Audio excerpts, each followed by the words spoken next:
5e is, in my opinion, the best edition of Dungeons & Dragons yet, but it's not perfect, which is why probably every DM who has played more than a handful of sessions is bound to have some house rules, and I'm no exception. So that's what I'll be giving you in this video, my 7 favorite house rules for 5e. This video was requested by our patrons over at patreon.com/Eventyr. If you'd also like to help us decide what we do videos on, get exclusive 5e content, and also support what we do here on the channel, consider becoming a patron over at patreon.com/Eventyr. With that out of the way, let's take a look at my 7 favorite house rules for 5e. The first house rule I have is that the spell Healing Word no longer exists. In my opinion, bonus action healing at a range is one of the biggest reasons many tables experience issues with characters constantly going down and popping back up again with no consequences. Healing Word also eclipses Cure Wounds in most ways, as it works at range and can be cast as a bonus action while restoring only, on average, 2 points less at first level. However, I don't want to make healing worse than it already is in 5e, so while Healing Word is removed, the spell Cure Wounds is improved so that it can be cast either as a bonus action, an action, or both as an action and a bonus action. As a bonus action, it functions as normal. You touch a character to heal it for 1d8 plus your spellcasting ability modifier. Cast as an action, you can heal a character within 30 feet of you for 1d8 plus your spellcasting ability modifier, and if you spend both your action and your bonus action casting it, you can heal each creature of your choice within 30 feet for half of 1d8 plus your spellcasting ability modifier. This makes Cure Wounds a lot more versatile and useful while still removing the easy bonus action heal at a range. And that leads nicely to the second house rule, because as I mentioned, there is an issue in 5e with characters dropping to 0 hit points in combat, being immediately healed by an ally, and coming back up to fight on without being any worse for wear. Now stand aside, worthy adversary. 'Tis but a scratch.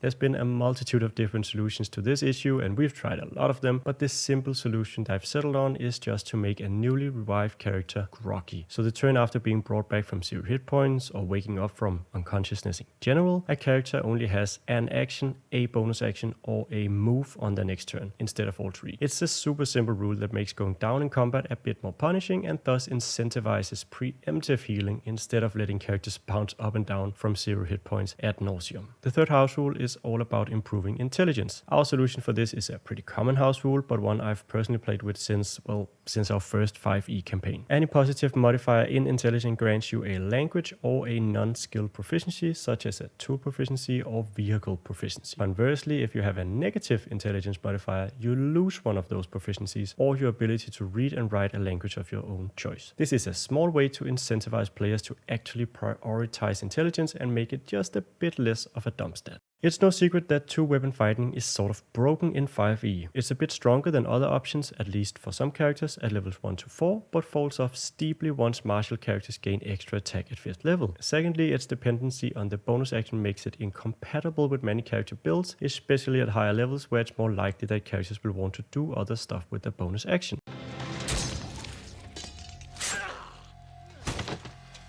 I've tried a few different fixes, but to keep things running smoothly, the rule we are running with now is that an offhand attack never grants any damage bonuses, whether from your ability score or stuff like a barbarian's rage damage, but can be made as a part of the attack action by characters who have the extra attack class feature. This makes 2-weapon fighting slightly worse at levels 1 to 4, especially with barbarians where it really shined because of rage damage, and a lot better after 5th level where it now doesn't fall off quite as hard. This simple rule fixes roughly 80% of the issue with 2-weapon fighting without any further adjustments, and makes 2-weapon fighting a more viable choice past 5th level. A pet peeve I've always had is how falling damage is handled in 5e. It's just unrealistic that a character, regardless of level, can fall 100 feet and get up and walk away without issue or ever being in danger.